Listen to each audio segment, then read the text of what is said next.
morning, or depending when you're watching this, good afternoon, good evening, or good night. My name's Ross, and as always told, out of Voice of Radio. So today, I am delighted, absolutely delighted, because there's a new deck I get to show you, which has gone and won a tournament over in Japan, about which I am very excited, because it's Chandelure. I love Chandelure. My love for Chandelure largely goes back to my days playing, and yes, casting, Pokken tournaments. But it turns out Chandelure might actually be legit, and this makes me absolutely delighted. And it's not even a new Chandelure. It's an older Chandelure. It is a Chandelure that came around in Twilight Masquerade. But basically, it's actually really good now. And that's awesome. You see, what we've got is a Chandelure that's got a kind of fun ability whereby once during your turn, you may have each player draw a card. You draw a card, your opponent draws a card, which on the one hand is, quite nice. But on the other hand, actually really useful because you've got an attack for a single energy that does 30 damage for each card in your opponent's hand. Oh, yeah. So basically you make your opponent draw a card, but that does an extra 30 damage. And basically where we've ended up with lately is a situation where we can now make this so consistent, and to be clear, the engine I'm going to be showing you here absolutely works for any stage 2 out there. And because it's only a single energy attack, we can reliably just swarm Chandelure pretty much as we like, and we're using this attack for the entire game. And sure, there is absolutely a possibility here that what your opponent can do is just leave their hand empty. Just empty their hand. Now, sometimes they'll be able to do this. Sometimes, honestly, they won't. Sometimes your opponent will try to empty their hand, and it just won't really work. Annoyingly. They will constantly be playing cards and discarding cards, but there's a limit to how much you can actually empty out your hand on any given turn. If you've got more than one supporter in hand, you can't play more than one. If you've got more than one energy a lot of the time, unless you've got some ability that allows you to, you're not going to be able to attach more than one energy.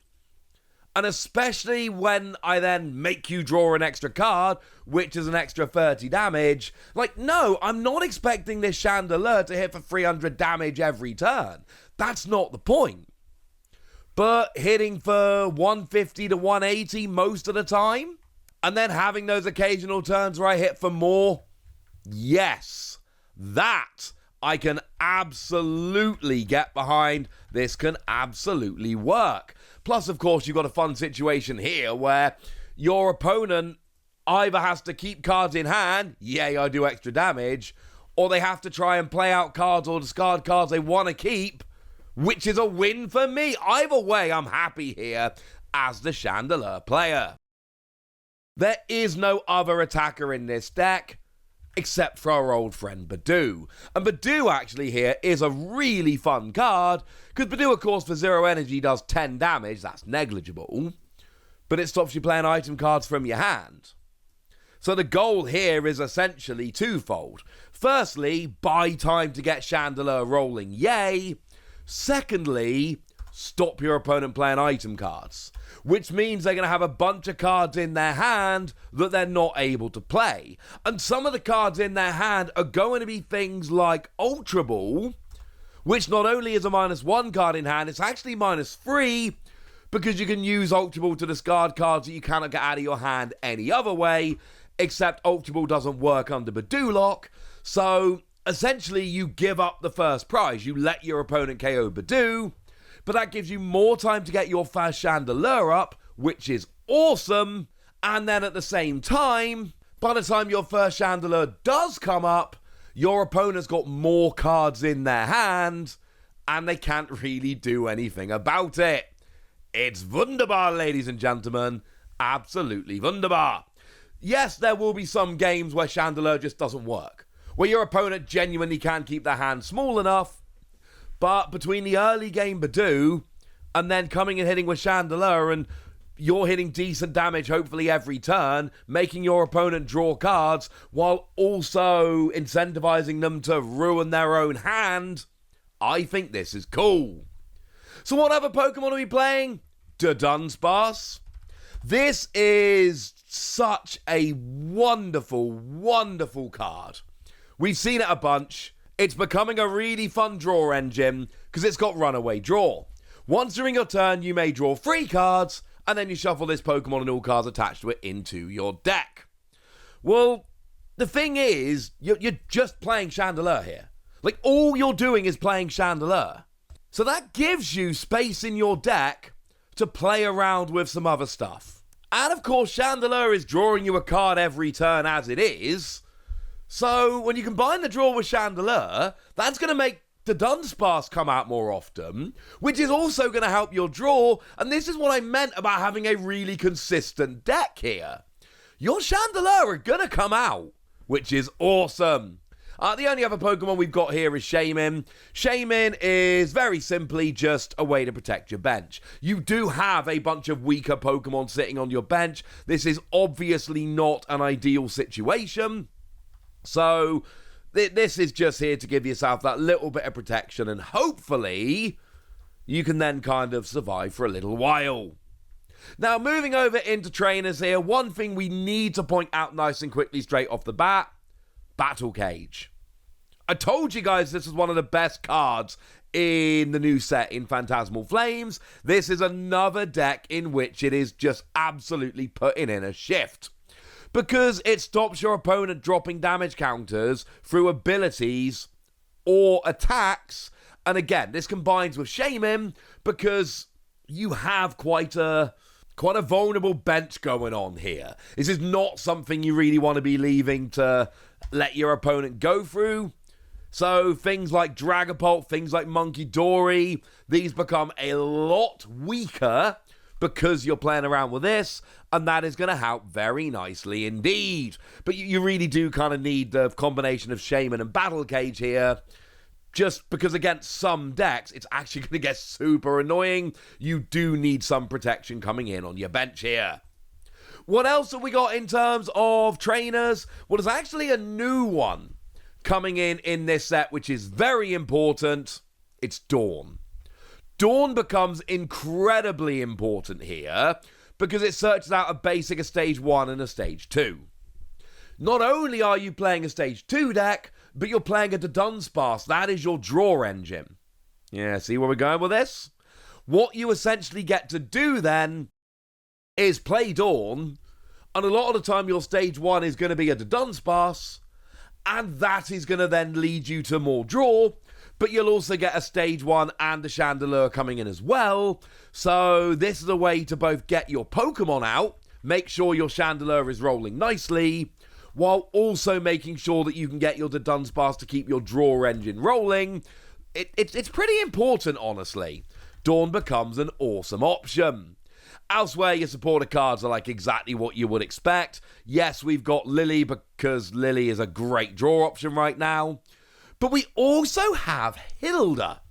And Hilda actually is another card in this particular deck, which is absolutely phenomenal. Searches you an evolution Pokemon, which could be like your Chandelure, or it could be your Dunsparce because of your draw engine. Wonderful. But it also goes and searches you an energy card. And the energy card is very important here, because if you haven't guessed it yet, your ace-spec of choice is Legacy Energy. Of course your ace-spec of choice is Legacy Energy here. Legacy Energy makes just way too much sense. Because Legacy Energy says if you get KO'd, you give up 1 less prize. So essentially, and your Chandelure, remember, is 1 fire energy. That's it. You're using to attack. So essentially what you're doing here is making your opponent go through like 7 Chandelure in order to win the game. Or like a Budew and 6 Chandelure. But you see where I'm going with this. The point is, you're already making your opponent go through many stage 2s to win the game. might as well make them go through one more with Legacy Energy. And again, between Chandelure itself and the Dunsparce and your supporters and all of that, you are going to be able to get your Chandelure quite nicely. I really think it's a kind of combination of Hilda and the Dunsparce, as well as Chandelure's own ability, which is going to allow you to really swarm your Chandelure really nicely. And now Hilda's making sure that you're going to have your Legacy Energy whenever you need it. Genuinely fantastic. This is what I love about this deck. Here's a list as a whole, and you can see that, we got a couple of Brave Bangle for extra damage and some recovery cards so you can, play more Chandelure. And, Boss's Orders and Arven and all of that, fairly standard. But what makes this deck special is between Chandelure and the Dunsparce and Hilda and Dawn, you really should be able to stream Chandelure. Then you add in Legacy Energy to make your opponent go through one more, and you give them that super annoying choice of, look, you can empty out your hand of cards you actually would rather keep in hand to use, and that's a win for me. Or you can keep those cards in hand, and then I do extra damage, and that's a win for me. My biggest issue with the deck is against really good players, they will be able to basically calculate how much damage they can afford to give up, and just keep that many cards in hand, and there will be games where you end up frustratingly continually 30 damage away from getting key KOs, but that's not always going to be possible, and between streaming Chandelure and Legacy Energy, I think this one could be an awful lot of fun. I'm in, but I want to know if you're in, so let me know in the comment section, would ya? Good us! Be nice! And then make sure you like this video, subscribe to this channel, follow me on Twitter at the Diancie. That's where we talk about Pokemon and a whole bunch of other card games. And please do consider checking out patreon.com/PTCG Radio, where you can support the channel, get some bonus podcasts, join a Discord, and all kinds of fun things.